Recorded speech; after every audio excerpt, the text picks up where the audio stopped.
At Ranching for Profit, we teach principles, not formulas. This means that no matter what kind of operation you have, whether 50 years ago or 50 years ahead, you'll be equipped to make the best decisions for your agricultural business. One of these principles we call the 3 secrets of increasing profit, and our founder, Stan Parsons, has been teaching this since we started in 1983. Have a listen to how his teaching from back then still holds relevance today. We identified 3 things that we can do to improve profit, and they are gross margin per unit, number of units, in other words, increase the turnover of the business, and we can do that either by increasing the number of units or by adding a new enterprise for the same overheads. And then thirdly, decreasing the overhead costs. And really, there are no other things that we can do to improve profit. We have only those 3 things, those 3 areas where we can examine an improvement in profit. We overcomplicate economics enormously. We can, in actual fact, look at it very much more simply.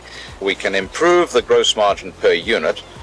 We can increase the number of units, in other words, the turnover of the business as a whole, or we can reduce overhead costs. And when you get right down to it, those are the only 3 things that we can do to improve profit. Obviously, if a bloke has a problem in too high an overhead cost, and he then attempts to solve the problem by bringing in better bulls, which is going to improve his gross margin per unit, but in fact his gross margin is not a problem in the first instance, he's absolutely wasting his time and his money treating a problem that is not a real problem in his business.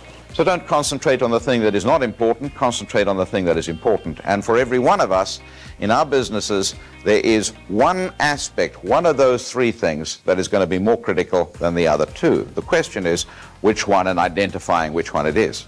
Where's the dead wood in the business? Is it gross margin per unit? Is it number of units? Or is it overhead costs? And then you zero in on that one which causes the biggest trouble. Absolutely no point in zeroing in on gross margin when your real problem is overheads, or vice versa. So I think the second point about that is, once you've identified where the problem lies, the next question is, what are you going to do about it in the future? So if you've got a problem, and your problem is basically an overhead problem, then you zero in and you say, what am I going to do about the overhead problem? You don't pretend that it doesn't exist. You hit it head on, you get in there, and you tackle it. Now, if we look at the balance sheet at the beginning of the year and we compare it with the balance sheet at the end of the year, and we find that the net worth has gone up, as for example, if the assets increase but the liabilities have remained constant, then we've made a profit. If, on the other hand, the net worth declines, as for example, when the assets remain constant but our liabilities increase, then we have made a loss. So we have a very simple definition of profit, and profit is where you have an increase in net worth over the course of the period of time that you're examining. In order to make a profit, we need to look for some strategic place at which we can make a major change to increase the profit. When you look at a profit and loss account for the year, it might be that the profit is not as good as what you thought it ought to be. It could be because you had a poor gross margin. For argument's sake, you had a poor conception rate in the cow herd, or you had poor weight gains of the bullocks, as a result of which you got a poor gross margin from those particular enterprises. Not enough to cover the overheads. Now, if that is the case, you want to know which enterprise it is that's either making a positive contribution or not making a contribution to your business. What we need to do is to identify each individual enterprise, identify the gross margin for that enterprise, so we know exactly what's going on and what's making the contribution and what's not. The question, of course, is what is it costing us and what kind of returns are we getting? Because if we're not getting returns that are adequate to cover the costs, then why the heck are we doing it in the first place? On the other hand, if the returns are so good that they cover the cost, and this is our most profitable business, maybe we ought to be more in the business than what we currently are. We've got 2 choices. We either increase the gross product or we decrease the direct cost. Assuming that one of the 3 problems that we had in our business was gross margin per unit, there are 2 things that we can do. We can either improve the gross product, or what the animal produces, or we can decrease the direct cost. Most attention, or a lot of attention, has been paid by us to reducing direct cost. Unfortunately, you can't starve a profit into a business. So it's better that we look at improving gross product. So often what happens is that we will have livestock enterprises which may or may not be making a contribution to overhead costs.